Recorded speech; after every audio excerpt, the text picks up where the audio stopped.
Hi, I'm Josh Bell with the Miami Marlins. I wear NeuroGuard to help with strength and coordination when I'm in the weight room and help with balance when I'm on the baseball field.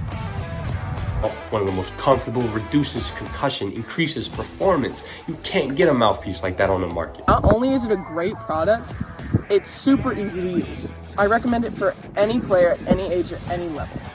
Thank you guys so much, and go check out NeuroGuard Plus.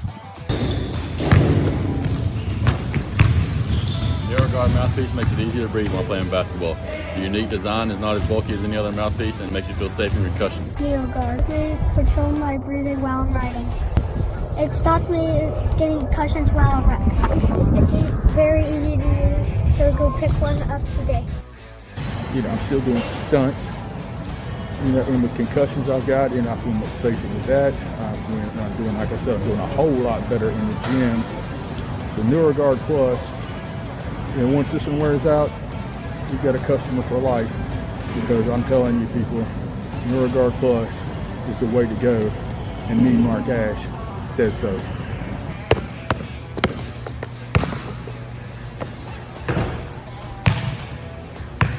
Parents, kids, coaches, NeuroGuard.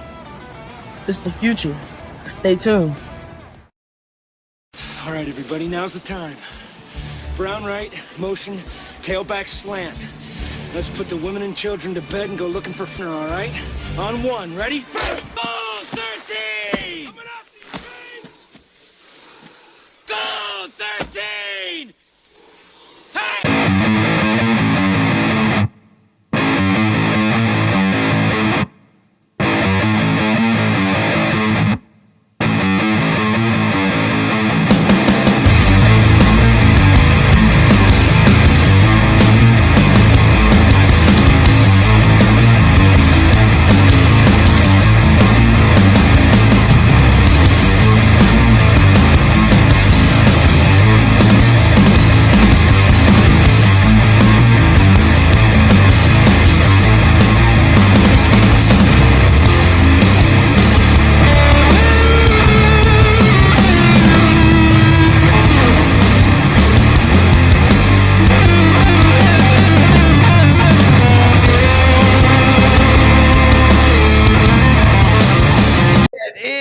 Week 2 of the 2025 season. It's 4A time, and we're here to talk about it. Hello, everybody. Terry Bennett, Grant Goodwin on the Sideline to Sideline 4A edition, brought to you by NeuroGuard Plus, right here on L4 Media. And for the second year in a row, we started the 2025 the season off watching Kilgore versus Carthage. I'm just going to go ahead and say this now.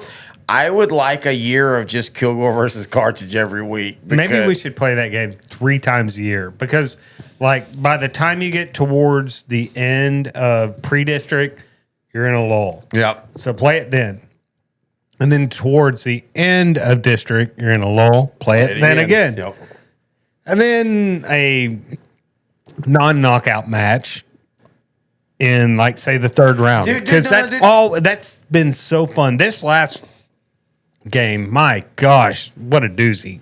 Do like they do in all the other sports, and they play the warm-up game before the playoffs. Right. Like when you're the number 1 seed, then have them play like just right there. And we're going to be talking about that one here in a little bit as well, of course. But man, just once again, did our producer just come in? Yeah, she's weird. It's one of those nights. She's making tacos and singing about some Pink Pony Club and all that kind of weird Not stuff. really producing. I mean, we don't really produce either, but hey, here we are. She really scared me. Being off my left shoulder, that's my, like... Is that your... your side. fighting shoulder? All right, before we If you see me, don't approach me from behind on the left. On the right, just tap him and say, hey, buddy. Yeah. It's a good time. Anyway. Grab you a handful of ass. You're fine. It's the 3rd show of the night, folks. And let's just say the whole house has had libation, so we're all having a good time. Sometimes you got to do that in the first couple weeks of the season. Speaking of, I got to admit, and I did a whirlwind. We went to Garrison on Thursday. Mm-hmm. If you don't know, the studio's in Dallas-Fort Worth. So we went to Garrison on Thursday, stayed at Nacogdoches Thursday night. By the way, really fun in tikiing with you Friday in Nacogdoches. I had a good time. Get hid? If you'd like to ask me for dinner, maybe I'd go. I'm just. I don't remember Thursday night. No, Thursday. Said Friday. Antiquing in Nacogdoches. Oh, antiquing. We had fun. It was a blast. Yeah, we didn't buy anything. Well, you never do. And I told you to act straight because two dudes antiquing By the way, does not look good. All we had to tell them was, oh, yeah, you're talking about when we walked in the one place, the lady was like, hi, can I help you? I was like, no. Me and my wife were here before. No, it wasn't the one place. First off, this started, 10 years ago? We went to Gladewater for a game, and we walked around, and we kind of noticed that the lady thought we were kind of together because we were at an antique shop. So we were joking about that, like, hey, let's, this is going to be funny. And immediately, both antique shops in Nacogdoches, you found a way to work in, I have a wife. And so then my wife and I have been here before. Yeah, and then I had to be the random guy going, I have a wife too. And they're like, oh, they slipped away from their can I help you find something? Yeah, I'm looking for any gravy boats or a trivet or soup tureens or football memorabilia. Our football memorabilia. Where's your comics and your cigars? You got any Muhammad Ali? Anyway, speaking of humor, first off, Coach X, you are on the clock. You missed your deadline today, so... Yeah, what is going on with him? I'm telling you, dude, he didn't work all last year. He's back working full-time this year. He doesn't understand how to manage his time. He was on his wanderlust last year. Yeah. To Oregon or whatever, right? Yeah, finding his political awakening. Right, and then he gets back into coaching and doesn't have time. Well, sir, you're not making that $4 a week for nothing. I told you he's too worried about his 5th grade soccer. Remember, he got bumped down. He's like special teams assistant to the assistant. In fact, I think he might just be the watch guy at this point. Like, he's falling really bad. He could be running the down box and saying he's a coach. We've known some of those. Yeah, we have. Either that or the coaches that come out looking like they're ready to play the game. Like, why are you wearing receiver gloves, dude, from Kaufman in 2004? And tights. And leggings. Like, that was like 20 years ago before. We saw a coach with tights this week. Oh, no, this weekend. Yeah. Garrison. Yeah. Came out. Because they're going to know what we're talking about. Oh. Not Garrison, but a team that rhymed with That dude looked like he could beat our ass if he needed to, though. I know, Old man, but he looked like he could go. But anyway. Oh, half hunched over, looked like Popeye in the face. Yeah, that was pretty mean. It's one of those. But it wasn't Garrison. No, it wasn't. It was Harrison. Yeah, City. Arkansas. That's a real place. All right, I know. That's why I said that. So Coach X didn't write in this week. Seriously, he got really busy late. So we're just going to go ahead and replay what he said for the district shows and stuff because it kind of works. All right, here we go. As you can see on the screen, guys, new studio looks so great. Hey, the new banner is so cool. Again, what he's talking about is we want to make sure. How do I do this? Oh, yeah, this is what I do. So, we changed up the studio a little bit. Close-ups of me, by the way. It's weird that you hate it, and yet here we are doing video. So, what we did this year is, as you can tell, is we added, we've always had the one banner. This one used to be behind him. Right here, it says, Grant, Terry, and Coach X, sideline to sideline. So we decided that, hey, we wanted to get rid of the other banner. It was just in a weird spot. It didn't kind of work. We had the table, and I just kind of want to get away from that. So we decided to just order a mirror banner, like what kind of is behind him. Well, the problem is I accidentally sent SI Design the wrong file, and so it's just with Grant and Terry. Now, I didn't even notice it for, It was up 2 weeks before I finally noticed it. And then one day I was like... I noticed it the first day. I was like, bastard's fired. Yes. Again, Coach X, why are you talking shit about me like you're about to? No, but I'm just saying, I still have this issue with Coach X. By the way, y'all kind of broke up through text today. I realized that. No, until he agreed to take my dead uncle's carcass. What? What is it with you and your real uncle who really passed away? Right. Why are you so involved? Because he helped with the funeral. Oh, Coach X did. Yeah, he said, "Where do you want the carcass? Do you want it at a funeral home, or do you want it cremated?" I just was really bothered when he put it by the fireplace and he's like this. It's like you call it a body, not a carcass. I'm sorry. Go ahead. Anyway, this is what. Wait, where are we? Oh, we already started. There's one name left off the banner. Okay, that's what we're talking about. That name is a certain man with a certain title with a letter for a name. Starts with a coach, ends with an X. And we all know that X is the coolest of all letters.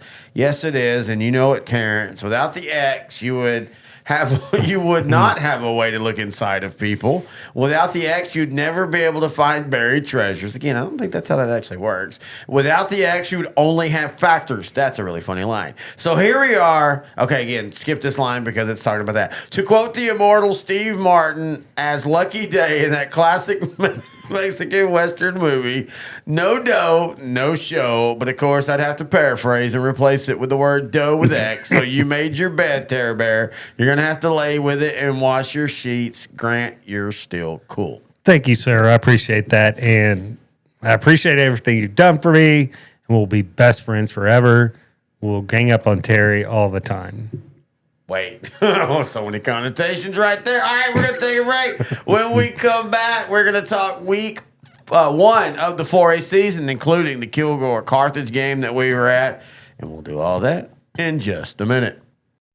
Hey, Coach, are you ready to elevate your locker room experience? Well, at H&H Locker Solutions, we pride ourselves on delivering the highest quality lockers at the lowest cost in the Southeast.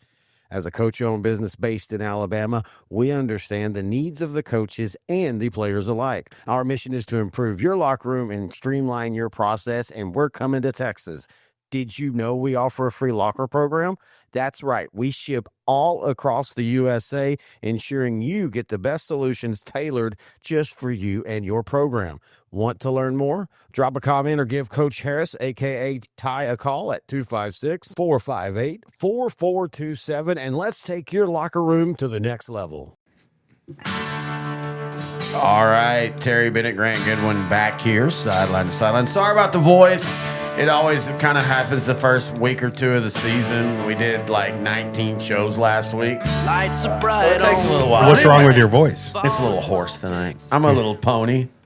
Anyway, that brings me back to what we were talking about. We used to know this 3A Down Low. There was this chick that loved to listen to us after we'd done a bunch of games because she always thought we were. Oh, she lived in Poth? Is that where she lived? I never actually knew where she lived. Yeah. Yeah. Oh, yeah. She would always say your voice was like really sexy. No, both those. Speaking of, I don't think she was saying that about me. Speaking of, not that I didn't look her up when we were in both last time. She was like 80. I got no shame in my game. Wasn't it Carol? Carol? Yeah, something like that. Anyway, speaking of, now I know we're going to be at a 3A game this week, but if you have listened long enough, or if you've at least heard that we do these sideline to sidelines after dark. We're thinking about doing one for Patreon only this Friday. We are going to do an instant reaction. We're going to talk about the game and all, but we're also thinking about maybe if we feel like it, if it's not too late, we might have a little fun Friday night and talk some sideline to sideline after dark. I have a whole UFO in Goliad. I have a whole UFO file I've been saving just for really. That. Yes, for I me? really do. Okay, yes. cool. I actually watched a bunch of Ancient Aliens and all that because we're going to talk about that. And I might have to tell you about the spoon that fell off the counter at the pool party I was at this past Saturday. Was it like creepy? Well, you have to subscribe to my Patreon. There you go at L4 Media. I think somebody just knocked it off, but who knows? We'll go with that. All right. So anyway, we are back. We want to talk some Class 4A. Let's go ahead and talk about the game we were at. I didn't think we could get better than last year's 20-15 Kilgore on the road win. But damn it, if they didn't redo it again this time in Kilgore, and this just shows you how good these programs are, they both win at the other place, which are both really hard to win. But my God, the physicality. Well, before we talk about that, let's talk about the atmosphere in Kilgore. Yes. You watch Texas, Ohio State with 107,000 people at the Horseshoe. You can miniaturize that and scale it down to high school football, and that's what it was. All the stands were deep. The parking lot and parking was, gosh, you drove a mile past the stadium leaving, and there were still cars. It was 3 to 4 deep on the fences. This was outrageously crowded, was it not? No, you're And I mean, 100%. it's beyond playoff atmosphere. It really was. And first off, Kilgore Stadium, they have done such great work. Yeah. And I remember 20 years ago, they had to redo it and they but this time they did a really good job. The field house has been changed. Just the whole atmosphere was awesome. The weather was, oh man, we're going to be in 100 degrees this Friday and it sucks, but we'll do it. But last week it was 81 at kickoff. Yeah. And with a nice wind and everything was perfect for the game. And it's exactly how it played. Just like last year, Kilgore dominated a lot of aspects. In the first half defensively, Kilgore dominated defensively. Carthage was really just pressing to get any first downs, right? I'll be honest. If you want to compare, Jet Surratt and Archie Manning looked a lot alike in the first half of that Carthage game. Absolutely. Good. Yes. Great analysis. I don't know why. Carthage, look, Kilgore's defense put Jet Surratt in some positions to make some horrible throws. Yep. But there were some throws that were there for Jet Surratt, and he was just off the mark. And his arms, you could tell he just had like shoulder surgery because his balls were just floating, right? Yeah. And Kilgore made plays on those. Yeah, 100%. And then in the second half, things changed. Yeah. Now, I will admit, the third quarter, I had to spend 47 days at the concession stand. Well, you chose that. Well, I asked you. Thank you. I wanted to make sure that you and Jimmy, speaking of, our boy Jimmy was there. We love him so much. Had a great meal at Country Tavern. So explain what so basically Kilgore turned the ball over in their own side of the field. Right.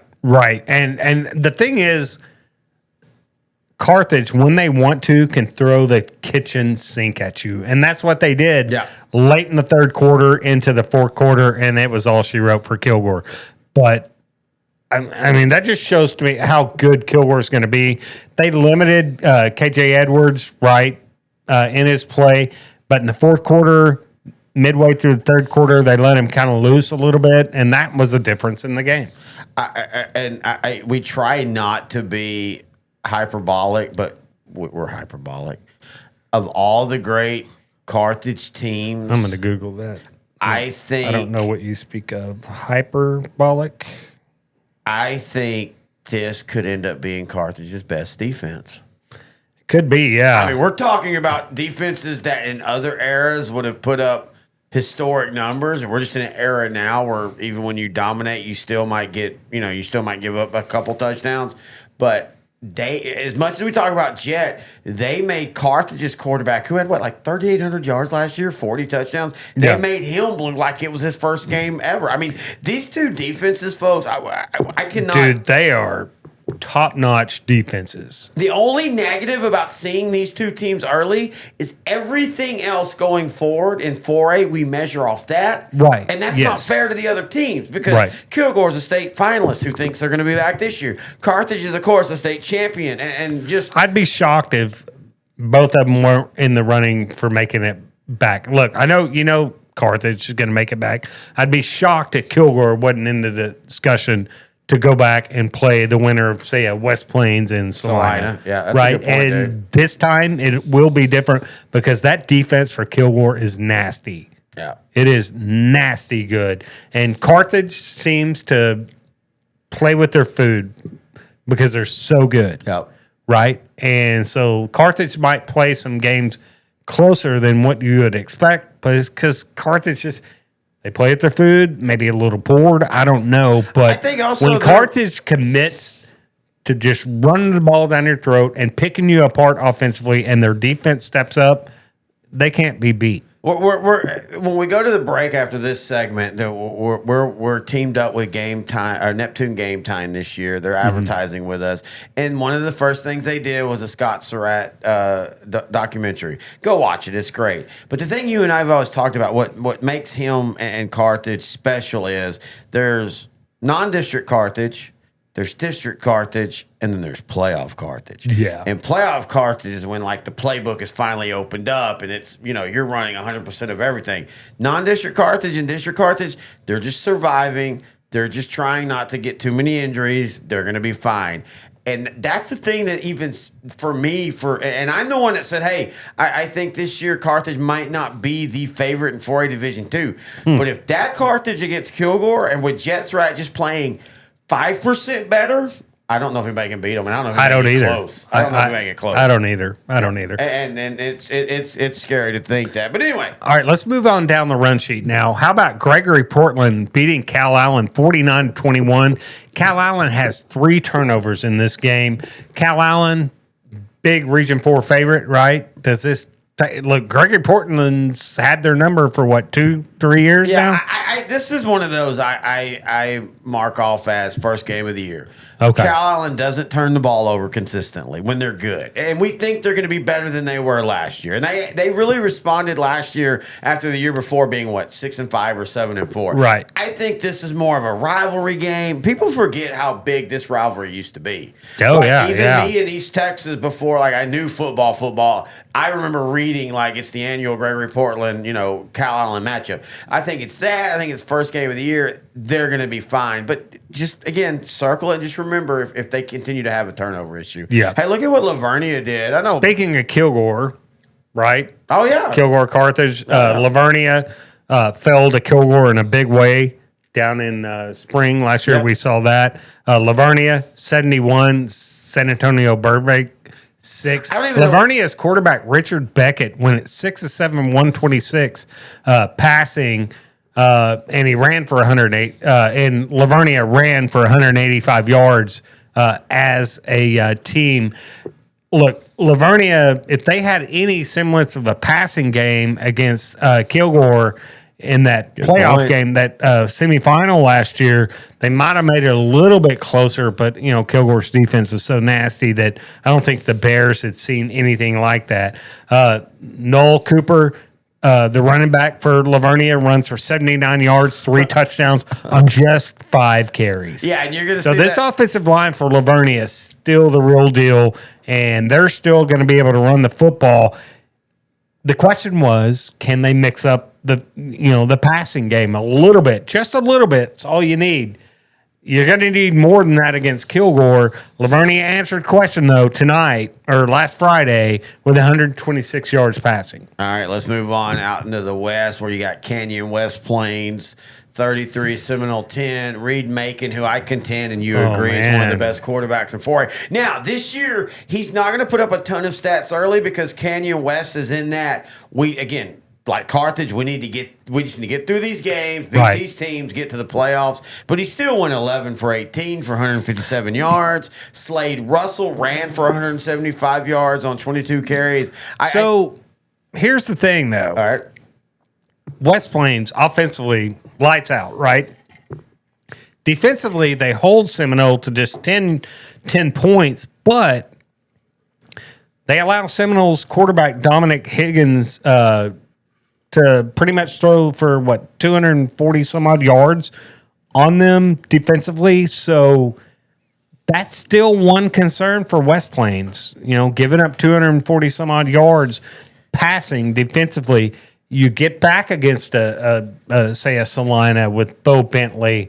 Are they going to be able to capitalize off that? I mean, I think West Plains right now probably not the actual coach and the players, but as a fan of West Plains, you're probably measuring yourself against Salina now. Because that's going to be. That's the dude you got to beat to get to where you want to go. And not knocking Stephenville because yes, Stephenville's there too, but Stephenville this year it feels like it's way more defensive, and they're not going to be that great offensively. I don't know. Maybe. Well, but I'm just saying, going forward. So I agree with you. You're looking, if you're Canyon West Plains, you're looking ahead. You've earned that right. I will say this, a defense that returned 7 starters, but the one weakness in that defense was secondary. I right now chalk that up to first game. Secondary is one of those things that you're going to see the biggest improvement from week 1 to week 10 of almost every team because you've been practicing all this stuff in the secondary, but until you actually see it against another team, you don't know how you're going to respond. But if I'm West Plains and my defense is going up against Reed Macon and Slade Russell, every week.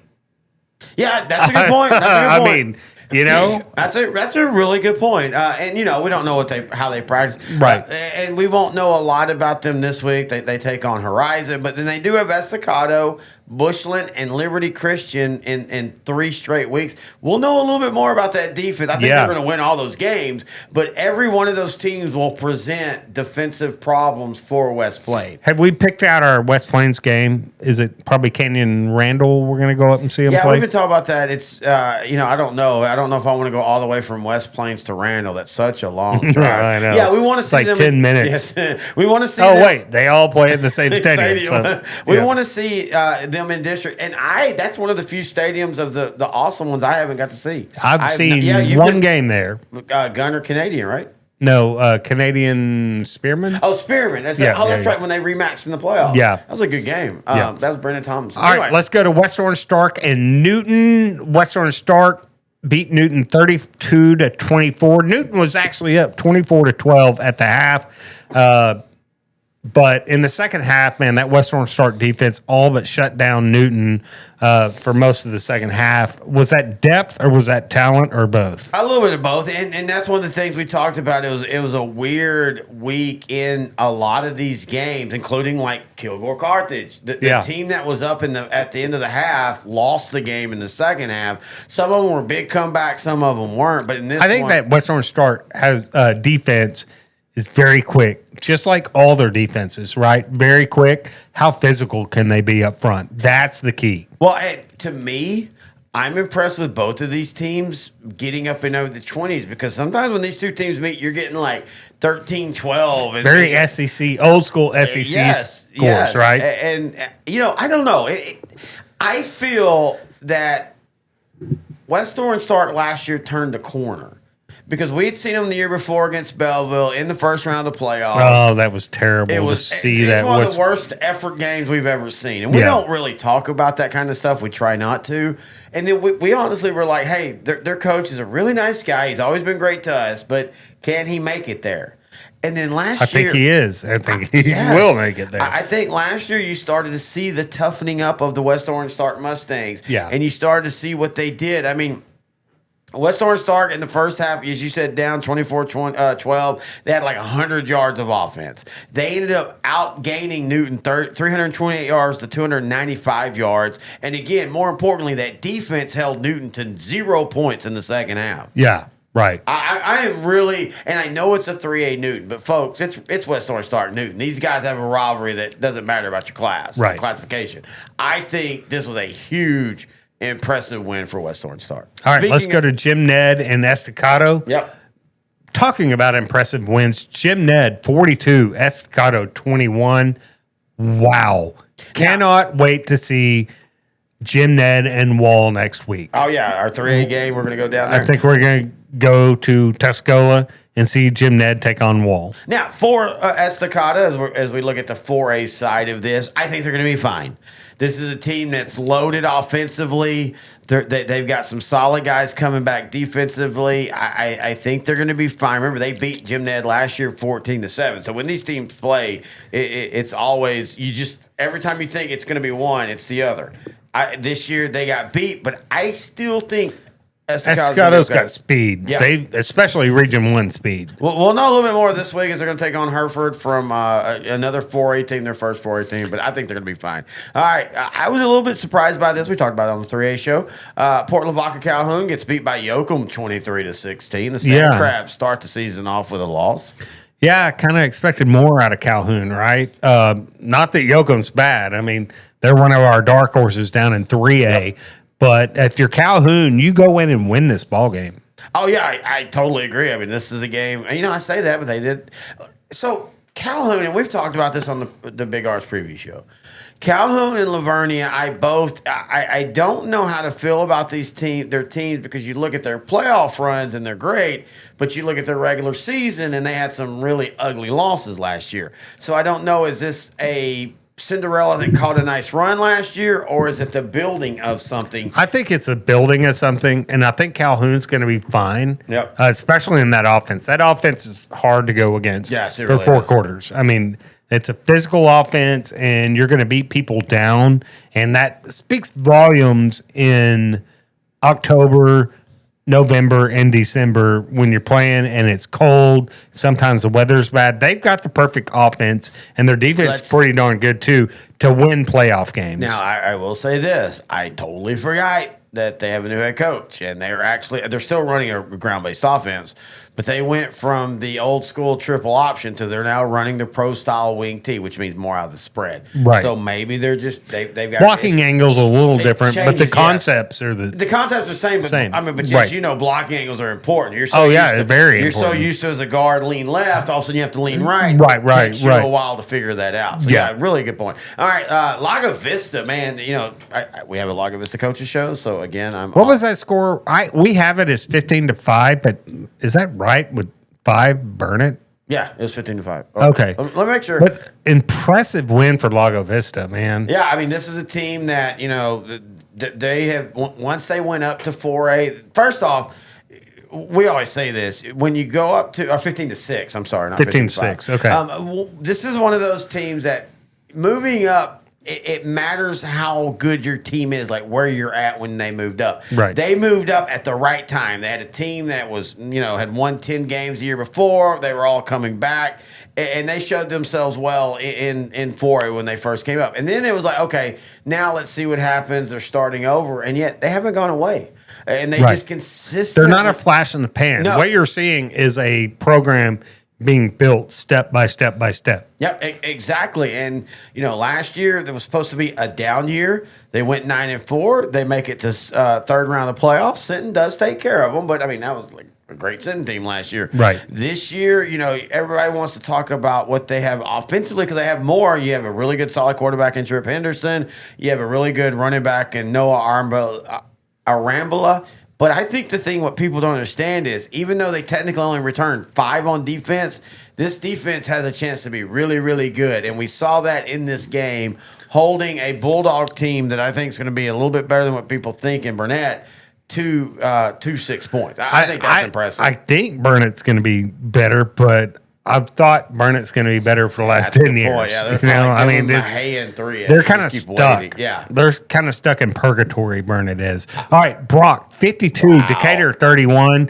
Let me tell you, this is an impressive win for Brock because we had a little bit of a knock on Brock's athleticism last year when it came down to the first game against Graham. They righted the ship against Graham in the playoffs. Yeah. And then, but when they got against Carthage, right? And that defense. So for the Brock offense to put up 52 points is a great indicator of how maybe they are using more athleticism to get a leg up. Is that going to make a difference? Enough of a difference if and when they place Carthage in playoffs? I don't know about that.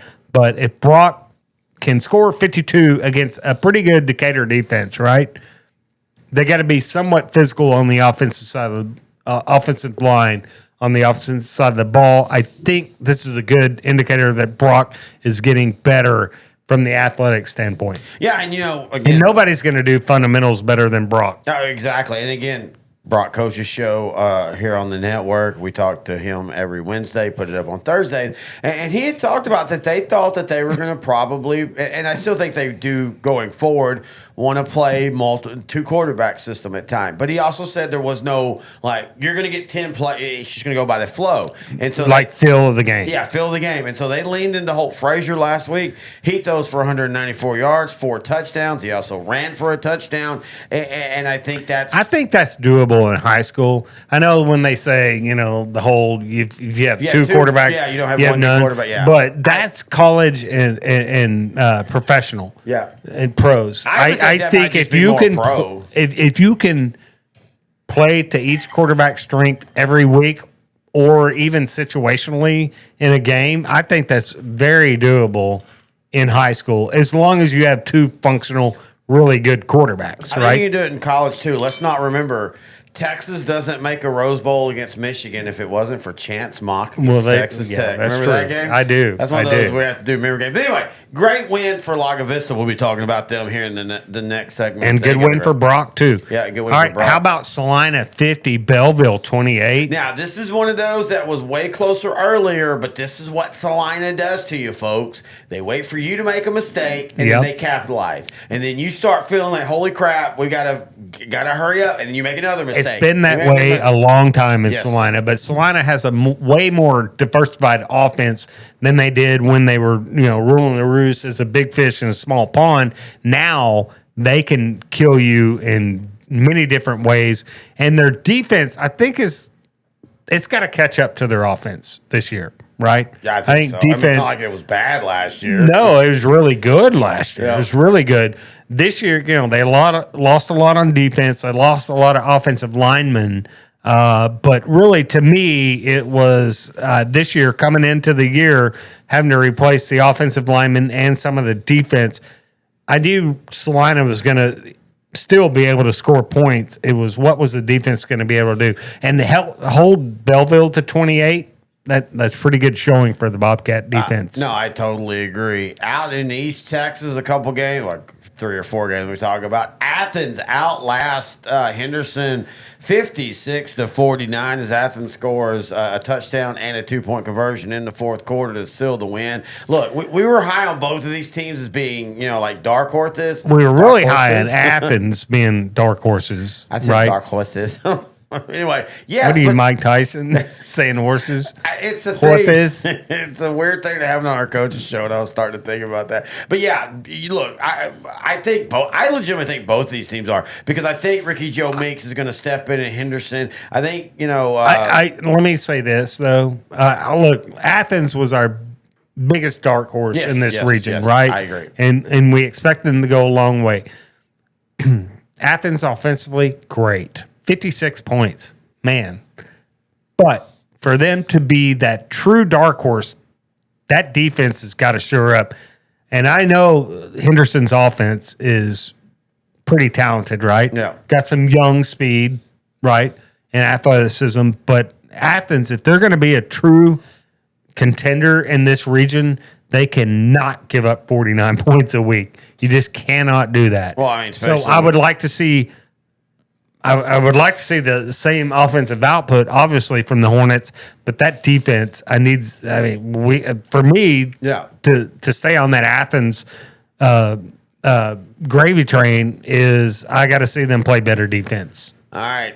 Speaking now, of their schedule coming up will kind of lend them to having. I don't think their schedule is real tough until they get to district.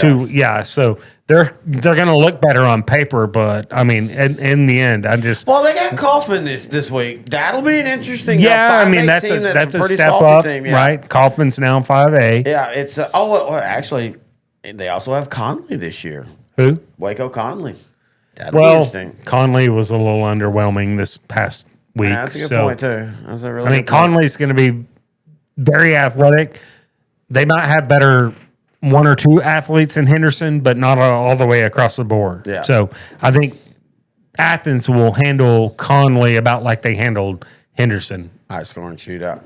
All right, speaking of defense, Chapel Hill, we talked about it. We felt like this actually, of this great run that Chapel Hill has had. And look, I know they haven't won a state championship, but my God, when you look from 2020, 8-5, 11-4, 12-3, 13-3, and 10-4, and this, a lot of people feel like this is a reset year because they lose so much offensively. But you and I said, if this defense can play good, don't be surprised if Chapel Hill isn't in the exact same spot they have been, and they start the year off with a resounding 49-7 win over Jasper. Yeah, very impressive, but I'm going to tap the brakes a little bit because I don't know what Jasper is just yet. Oh, yeah, exactly. And Jasper way down, right, from what they were.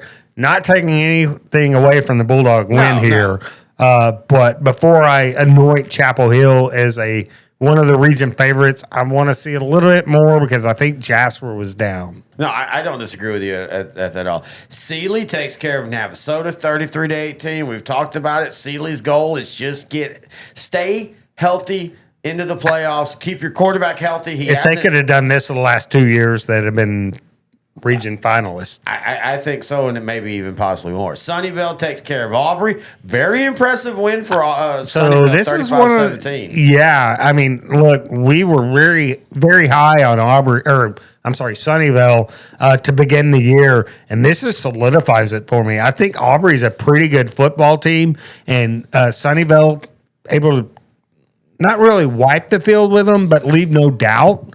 That's huge for Sunnyvale. Can't wait to see what Sunnyvale does in the next few weeks. How about Pittsburgh 33, Liberty Ilo 16? Look, LE had to have been the favorite in this game, right? Oh, I mean, we had them as a favorite just talking about it. I think everybody did. I think this is big for Pittsburgh. Do they still have a shot in district? That's the key. I don't know, man. It's as good as Pittsburgh looks. I mean, still got to think they're fighting for fourth. I mean, in that district, man. Well, this is one of those districts. Yeah, I'm looking at. No, yeah. I mean, they have to bring their A game every week in district to make the playoffs. But for them, just after the last few, it felt like that 2018 team that went 10-4 and they lost to Pleasant Grove in that classic. I think it was 42-40 or something like that. And then since then, they have just absolutely collapsed. 3-7, 1-8, 4-8. They made the playoffs and won a playoff game, but they were 3-7 going into the damn playoffs. Yeah. 2-9, 2-7, and last year 1-9. They haven't been able to keep a coach in the last few years. Just getting this win feels like such a big step for the Pirates. It's called a building block. Yes, right? Exactly. Yeah, so you never know. If you're a Pittsburgh Pirate fan, maybe you can get up there and pull up 1, 2, maybe even 3 upsets in that district. All right, how about China Spring 42, Franklin 28? Where did China Spring come from? Yeah, my goodness. We just literally had the whole conversation on the Big R's preview show. It's been a few years. Lorena they've been down. Yeah. I mean, they haven't just been down. It's not like, hey, we're down and we're going 4 rounds deep into the playoffs. No, China Spring has been a team that ever since they won the back-to-backs, they were 15-1 and then 8-3 and then last year 2-8. Yeah. And if you go look at a lot of those scores, now they were very young, but if you go look at a lot of those scores, and I was at a game where they did play Springtown really well, but Springtown just out-physicaled them. And that's just weird to say about a China Spring team. But they respond by, and I know it's a 3A, but it's still Franklin. They respond by out-physicaling. But a top 5 yes, 3A team. Yeah, at least top 10, yeah. But they dominate physically at the line. I think that's a huge step. They'll destroy their next couple opponents. But that Springtown game in 2 weeks, or 3 weeks, we can't go. You're on your anniversary. I could get a divorce and we could just go. Oh, we've done it before. Screw it. Yeah, I mean, we're on our 10th or 11th. 4th, 5th. Let's just say 6th, if you and I were in the marriage leagues, we've been released a few times, but we keep signing on to the practice squad. Just saying it. Free agents. I think maybe Studio Wife and I might head down to China Spring for that game because that's the game we went to. If I don't get divorced, y'all go. If I get divorced, then we'll all go. Sadly, I'm going to cause a fight tonight. Just so I can go see China Spring in 4 Springtown. weeks. You can start this fight at any other point, but you want to start it tonight. Oh yeah, for 4 weeks. I'm gonna go to some goofy convenience store and buy that cheap perfume they sell. Just to have it forever. Yeah, and then take 8 swigs of vodka so I smell like liquor. Jeez. And then have perfume on me. Oh, this is a great idea, dude. You're playing great idea. You're playing 4D chess as we're all just playing checkers. Yeah, that's right. All right, let's talk about Sulphur Springs dominating Mesquite Poteet. She doesn't deserve me anyway. Wait, that's not the way it's supposed to go. It's supposed to go the other way. We talked about last year. The issue we had with Sulphur Springs was their quarterback. Well, their new quarterback, Deuce Timmons, threw for 146, ran for 131. Dual threat, baby. And I know Poteet 48-6, right? Yeah, and I know it's not over most Mesquite Poteet. I know they're not a great team, but they're still a 5A program, so there's a depth thing and all that. Yeah, almost 6A. Yeah, really good win for the Wildcats. Yeah, it just goes. We were both very high on Sulphur Springs, even reaching the region finals, we thought, and this just kind of solidifies it so far. How about Stephenville 28, Midlothian 7? I don't think the score here justifies how much Stephenville absolutely dominated Heritage. Stephenville's quarterback Trot Jordan threw for 207 yards, and freshman receiver Caden Monk had 4 catches for 140 yards. Stephenville defense held Heritage to just 240 yards of total offense. Look, if we get a world, if we get a world where Kilgore and Stephenville play in state, that game might be 3-3. Oh, man, in last 10 minutes because they're just punching each other in the mouth. Punch each other in the mouth. Stephenville's defense is amazing. I still think Stephenville's always physical on both sides of the ball. Yes. And then now you throw in Trot Jordan at quarterback. I think the only question is, though, he might not even be quarterback next week. I think that's the thing. They got another dude. I think the only issue with Stephenville going forward, and I'm talking about deep in the playoffs, is will that offense be consistent? Because they scored 28 points, but there was a lot of fits and starts. Again, first game of the year. Hey, they were going in to score 35 and just took a knee towards the end. Yeah, 100% right. Again, it's one of those where it's like their offense on paper looks good, this is against a Heritage team is going to make the playoffs. Yeah, in a larger class. They're replacing a ton though. Again, I'm not knocking Stephenville at all. Again, I'm talking about 4 rounds deep in the playoffs. I'm not talking about in district or anything like that. But still, the point is the physicality of that defense and their offensive line, too. You made a good point on that. Just amazing. All right, let's go to maybe the craziest game in all the 3 classes that we cover. Wow. Wimberley 36, Canyon Lake 20 or 35. Everything. We were very big on Canyon Lake. We both had them as the dark horse, even though we're like, why are they dark horses?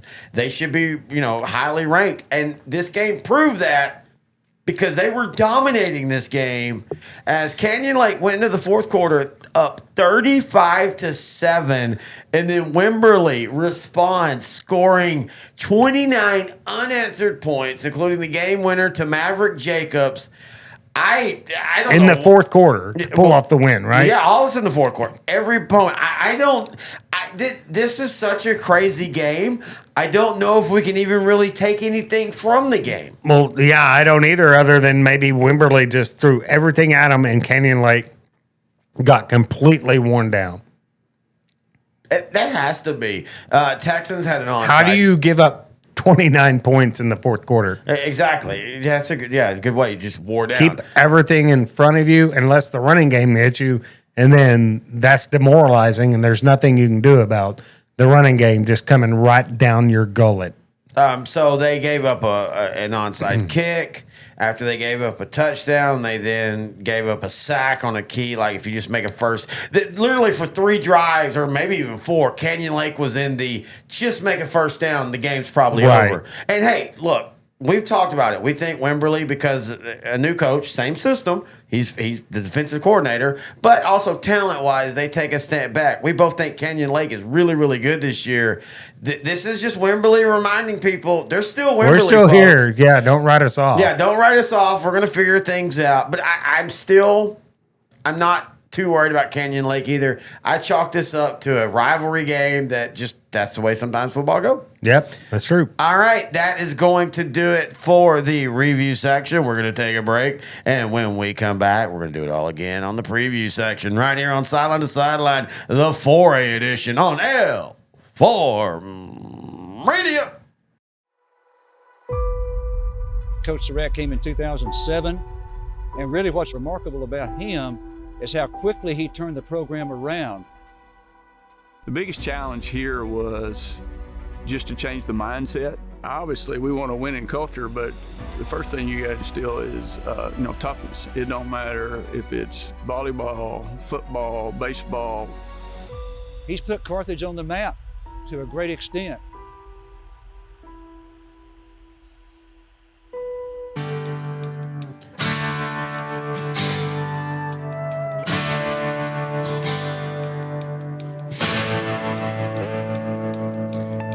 All right, Terry Grant Goodwin back here, Sideline to Sideline, the 4A edition. We did the review. Now let's do the preview, and we move on, and we start off. You want to go? Oh, I forget we have the list up. By the way, if you're not watching on video and you're only listening to audio, thank you anyway at Grant and Terry or S2SGrantandTerry.com. You can also see the video version of the show, and if you only watch the video, and sometimes you can't, You can also go to s2sgrantandterry.com and see or listen to the audio version. All right, so we're going to start Springtown versus Graham. I've been big on Springtown ever since I saw them last year. I'm still big on them.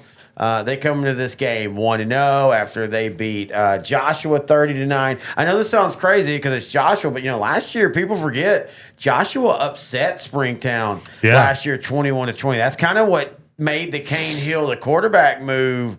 Like, they did it immediately, and then they upset and surprised Graham 35-21. I don't think they'll surprise Graham this year, but I think they beat Graham. I know Graham's rated and all that, but I genuinely believe Springtown has more coming back than Graham for this game. Well, and they got Kane Hill at quarterback, and I think Springtown beats Graham as well. Do you have our little secret run sheet pulled up? Oh, yeah. Sorry. Go ahead. Yeah, that's all right. I think Springtown will beat Graham. Look, Graham's a good football team. They just have to replace a lot. And I don't think Graham defensively has enough to stop Kane Hill. That kid is an absolute beast at quarterback. He's the real deal. And then he's got wide receivers Carson Ferguson and Christian Mendoza at his disposal. Graham's coming off a 17-7 win over a really good Midland Christian team, which shows me that Graham's defense has kind of rebuilt as well. Or I'm sorry, Spring Hill's defense has Springtown's. Gosh, I'm struggling all of a sudden. Springtown is coming off the 17-7 win over Midland Christian, which shows me that you mean Graham's coming off the 17-7. Struggling really hard. It's early in the season. I know.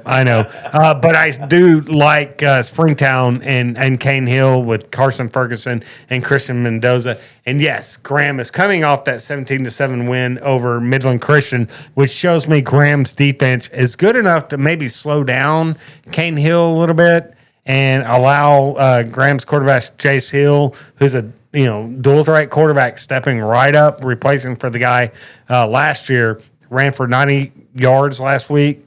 Parker Hale is a huge weapon at receiver. But at the end of the day, I think Springtown's offense really stretches this Graham defense, who had a big showing last week, but I don't think Graham has an answer for Kane Hill just yet. I like Springtown by a touchdown. It's going to be close. Yeah, I totally agree. I think it's going to be a slugfest. It's in Graham, right? Yes. Yeah. All right. Paris versus Pleasant Grove. Of course, we talked about Pleasant Grove in the 3A show. They beat Atlanta 34-2. Paris won 35-28 on the road. Now, this was a game that Paris led for a ton of it. Again, that was a weird thing about this year. The second halves, there was a lot of comebacks. This was a crazy stat. This was the first win on the road to start a season for Paris since 2014. Just a random stat like that. I like to pass out every once in a while. But yeah, Paris jumped out early. They seemed to be in control. Then Sanger started coming back. Chris Ramirez hit a 80-yard run for a touchdown. Kudos to Sanger, by the way. Kudos to Sanger. And kudos to Paris' defense coming up big in the last couple possessions. I don't think they beat Pleasant Grove, but I know I don't even think it's close, actually. Okay, so I was about to say that. I think that Pleasant Grove defense and that offensive line is so stacked that I'm not going to say Pleasant Grove names their score, but they almost name their score. It's like a 3-touchdown win by Pleasant Grove over Paris. I have Pleasant Grove winning, but I think it's going to be closer than what we think. See, I don't think it'll be all that close. I just think close meaning what? 2 touchdowns or 1 touchdown? 42-35, 42-28, that type. 14-7. Okay, I think 42-28. I can see that. You remember this is that weird game last year that Paris won 7-0. Yeah. Remember we were all like, what's wrong with Pleasant Grove? They're going to struggle. But again, it's Paris. And again, Paris is the 4A Dangerfield without the titles. But every time you think Paris is going left, they go right. Every time you think they're going right, they go left. So both Pleasant Grove has been pretty much played up to their paper every time. No, exactly. And I think Pleasant Grove is pretty special this year. I do too. Again, I do think Pleasant Grove wins, but I do think Paris keeps it closer than what people think. All right, staying out in East Texas, one of the annual rivals, we got Gilmer hosting Chapel Hill. This is a game we've been at a couple times. Man, on paper, Chapel Hill should win this game, but Gilmer's Gilmer. And Gilmer and Chapel Hill don't get along, and Gilmer usually gets the best of Chapel Hill. And I think Chapel Hill and Gilmer are both pretty young, but I think Gilmer's pedigree and the athletes they put out there on the edges, I think Gilmer wins this game. Well, I think it's going to be a bloodbath. It's funny you say that because Chapel Hill has won the last 2 games, and they've been crazy. This is one of those series where the weird games happen. Like, we were at the game a few years ago where Chapel Hill just dominated all aspects of the game. Gilmer forced except for they kept turnovers. turning the ball over. Yeah. And it was just one of those weird games. Like, Gilmer won, but it was like Chapel Hill's the better team. But yeah. I agree with you. I think Gilmer wins this game, but that's not a knock on Chapel Hill. I know I've become the guy that everybody says I knock on Chapel Hill. I think Chapel Hill is better this year than they have been. Like, we've both been the guy knocking on Chapel Hill. Yes, but I think because they haven't got over the hump. Yes, I mean, they've had the athletes to do it, but they just hadn't done it for whatever reason. Yeah. Right. But I think Gilmer's the proven commodity here. Yeah, well, it's weird you say that because, again, Gilmer returned I know, nobody. But no, I know. Well, Chapel Hill doesn't return a ton, well, right? They do defensively. Well, defensively, but I think Gilmer can out-scheme just about any defense outside of Carthage and Pleasant Grove. I think Gilmer wins this game. All right, let's move on now to Lavernia versus Cuero. Last year, this was a thriller. Cuero held on, scoring late to win 35-28. I think we're going to have kind of the same game. Maybe a little bit more low scoring. I think the two defenses are going to be a little bit better. But, yeah, I think this is a one-possession game. I like Cuero. I like Lavernia. Do you? I don't have any issue. Just think Cuero has the opportunity. Not to say it's going to happen, but Cuero can out-athlete Lavernia. Oh, I know. I don't think you're wrong on that. And that's at home for Cuero. Yes. Want to show out in front of that home crowd?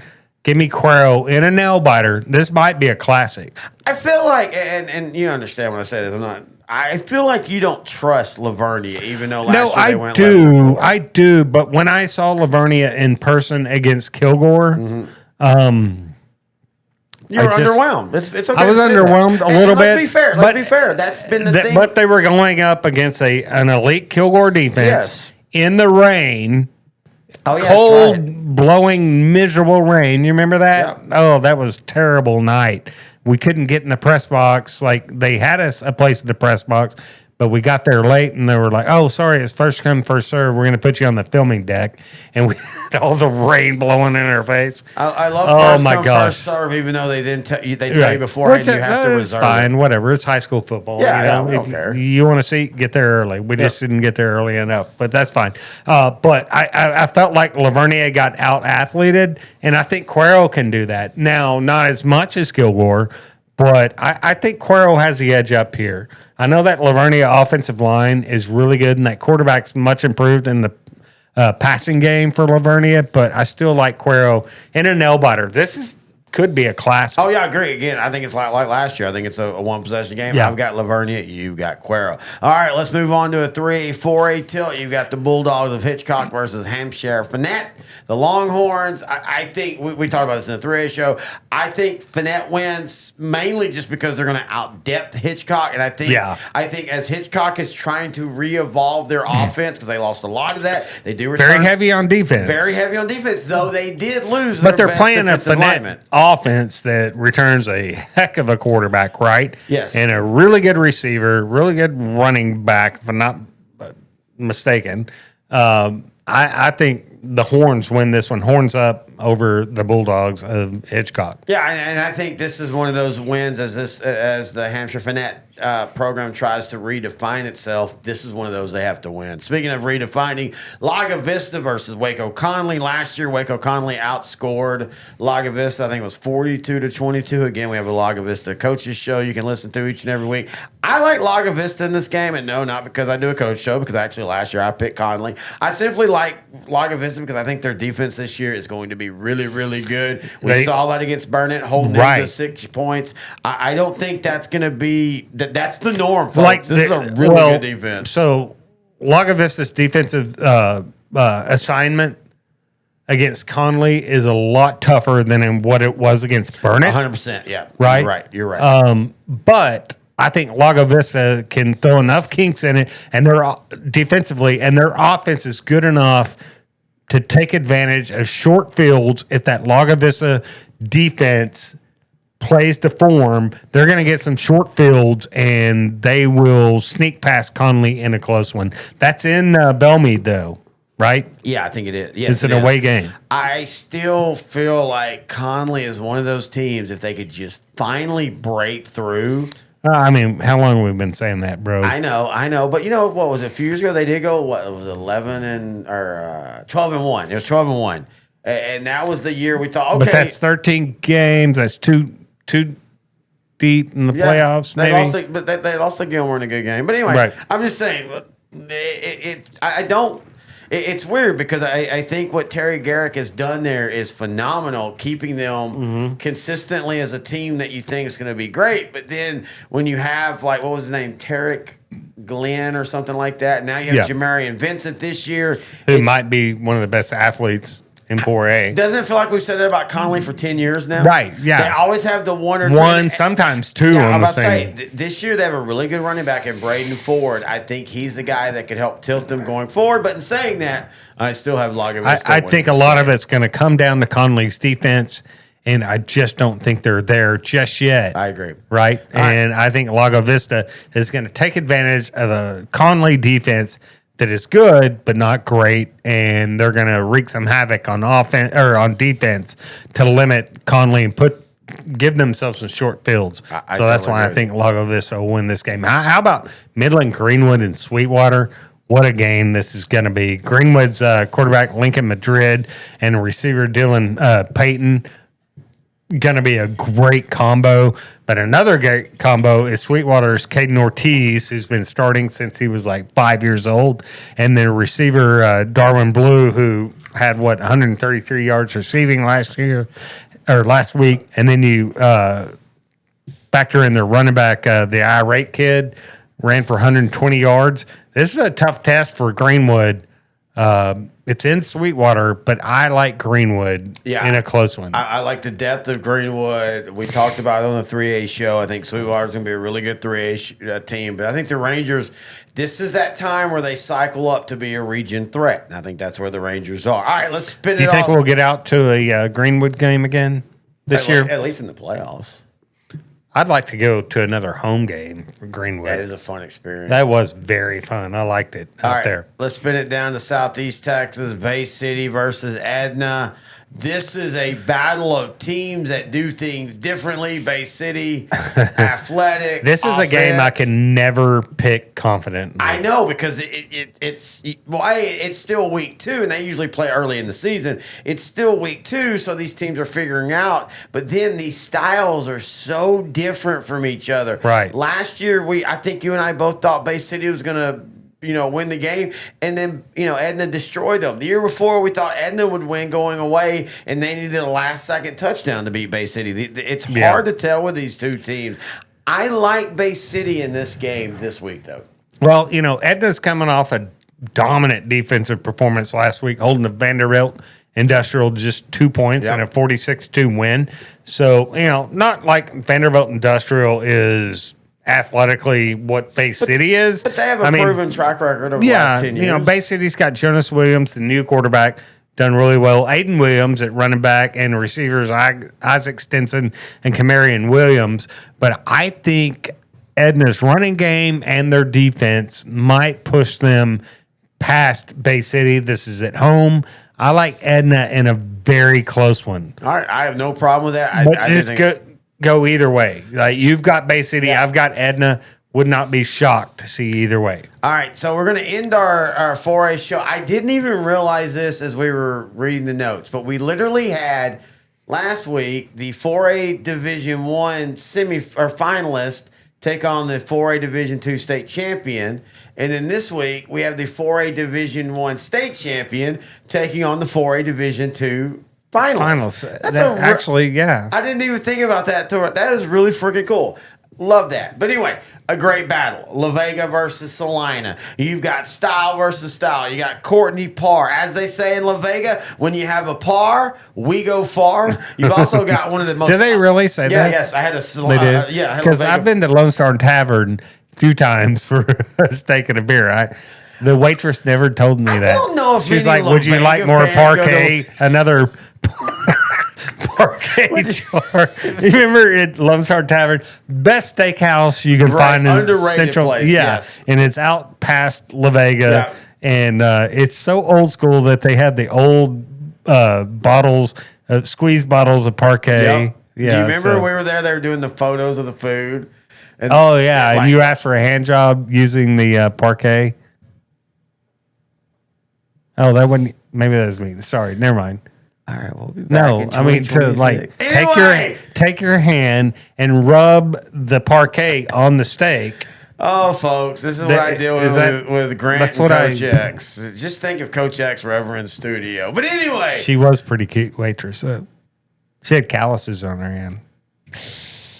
Ma'am, you've been working in the by the oil way, if field. you don't remember, this is the You've been third. playing tug of war. This is the third show of the night, folks. Anyway, Okay. as much as we talk about Courtney Parr, Jabari Thornton, a really good wide receiver. Of course, La Vega is always really good defensively. They're going up against Bo Bentley and Logan Gutierrez. The offensive line last year against Belleville struggled at times, but they kind of found their form in that second half. I think this is just like Kilgore Carthage, though higher scoring. I think it's a classic. I'm going La Vega in a slight maybe upset. I that's guess. not a slight upset. That's a big upset. Well, Dave Campbell has it as a 1-point game. Actually, I was. I actually think Dave surprised by that. Campbell's wrong. Oh, so you think Salina rolls? I rolls to the point of 14, 21 points. I think that's at the roll edge. 14's close, 21 unless there's like a late touchdown after a fumble. You're starting to kind of be a stretch. Last year they beat them. I mean, are we saying what? Okay, so Salina beats Belleville, has to pull it out in the second half. Wasn't close. But dominates. But dominates in the second half, but it's close in the first half, right? So are we saying La Vega and Belleville are equal? Oh, La Vega would beat Belleville by 14 points. Okay, all right. In my opinion. In your opinion. Yeah. Okay, so I can see where you think that's closer. Okay, so maybe I'll dial mine back and I'll say Salina by 14. This is in Salina. I have no problem with that. Or is it in Salina Yeah, or are they it's playing Salina. neutral? Okay. Oh, they might be playing neutral. I don't know actually. But anyway, it's not right in La Vega. I will say this though. Salina, and they did it last year, and they did it impressively. But that stretch of Belleville, La Vega, and I know Gunter's 3A, but it's still Gunter. Right. Then Franklin, I know 3A, but it's still Franklin. And then they open district with maybe the 4 toughest teams. Panther Creek, Aubrey, Sulphur Springs, and Paris. I mean, right. For Salina has no cupcake schedule. No, until they get to Nevada Community. They're playing the same schedule as like Florida is playing in the SEC. Yeah, Florida's like me. Like, why are we the one? Texas just got here. They get the easiest schedule. Right. We've been here for 90 years. Why? A&M saying the same thing. Why do we have to go play these? And Texas gets like 2 games in the SEC. I know. Man. But yeah, I mean, yeah, Salina's playing that tough one. But yeah, give me. I'm gonna scale it back a little bit. I agree with you now that La Vega is a little bit better. I mean, look, I didn't think La Vega was bad. I mean, I know what you mean. finalist. Yeah, exactly. But maybe I'll need to dial it back And to a be little fair bit. on that, they played Carthage closer than any team maybe since Salina in 2009. Who, La Vega? Yeah, last Oh, year. yeah, There yeah, was yeah. legitimate doubt in the fourth quarter of who would win that game. Well, I never doubted it. Oh, but I did. I Again, think if you were an innocent bystander, yeah, you probably would. But I mean, I think I had the Carthage mystique in my head. Oh no, and that's okay. Speaking of, I am so sorry. I am so sorry, Sam. Our Patreon 4A question of the week. By the way, hang on before Who are they asking? Well, it's just overall. Oh, okay. It's Patreon, as you can see on the screen, patreon.com/L4 Media Company. Look, folks, it costs like $4 a month. Less than a whole high school season is less than a fast food meal, and it really helps our show out. It helps us be able to do the things that we do to provide the show. But the question this week is, and this is one of those what if. What will it take to beat Carthage in a state championship game? in a state championship game, it will take a sharp knife to stab the tires of the bus. But more importantly, it will take an outstanding defensive performance. That's the thing right there. Your offense, whatever, right? But your defense better be 10 times better than what they've been all year. If you can play defensively and limit Carthage and just take your chances on offense, that's what you got to do to beat Carthage. Well, your defense has to be top notch in the state championship game. Just to compare it, we talk about what we saw last year and this year with Kilgore, especially this year. I thought Kilgore this year defensively through 3 quarters played better than they did last year. Oh, yeah. Yeah, they did. Yeah, they were way more physical. Well, I can't say way more physical. But you know what I mean? Yeah. Because they were physical last year, but they were popping. There was leather popping out there on the defense side of the ball. They gave Surratt all the problems. The passing game for Carthage was non-existent outside of a couple throws. But at the end of the day, Carthage still made the plays they needed. Because they can throw the kitchen sink at you. Well, and if your defense has to be ready for anything against Carthage, you got to play the run, got to play the pass. Basically, your defensive coordinator has to put you in a perfect position to win situationally every play. And if you can execute that plan and he guesses right, then maybe you can be in the game. Yeah. I mean, I go back to, again, last year, I think La Vega defensively played them as good as any team has in the state championship. Then I go back to 2020 when Gilmer starts out 14-0 against Carthage. And then ends up losing 70-14. Yeah, right. I mean, that's just, first off, thank you, Sam, for the question. But again, that's just why at the end of the day, we keep talking about 4A Division 2. And it's also generally, it all comes down to 9 times out of 10, the best football team is going to win. Yep. If you're going to pull the upset, you better force some turnovers defensively. Yep. And defensively, you have to keep everything in front of you and make them earn everything and take your chances and make good on all the opportunities you have offensively to win the ball game. And that is a tough row to hoe. All right, that's going to do it for week 2 of the 4A edition. That's right, we're already going to be in week 3 next week. Want to again thank everybody for joining us. If you have any questions, thoughts, or comments, please email the show, grantandterry@s2ssport.com. Also, if you want to give us stats of your team and give us tidbits of your team, that's how we research. We do all the newspapers. We've got so many subscriptions, it's crazy. But we also trust the fans and need the fans' help. So if you're not hearing enough of your team, we'll send us some information. grantandterry@s2ssport.com. Find us on Facebook, Sideline to Sideline. Like us on Twitter, or follow us on Twitter. I always forget that one. @Grant and Terry. And until week 3, he's Grant. I'm Terry. Coach X is somewhere in, I don't know, Terralingo or Taiwan. Taiwan. No. Thailand. Bangkok. Yeah, I bet he does. Anyway, until next time, he's Grant. I'm Terry. This is Sideline to Sideline, the 4A edition on L4 Media. Sure enough, I grew up. Things were less than so well. Made some plans with Uncle Sam.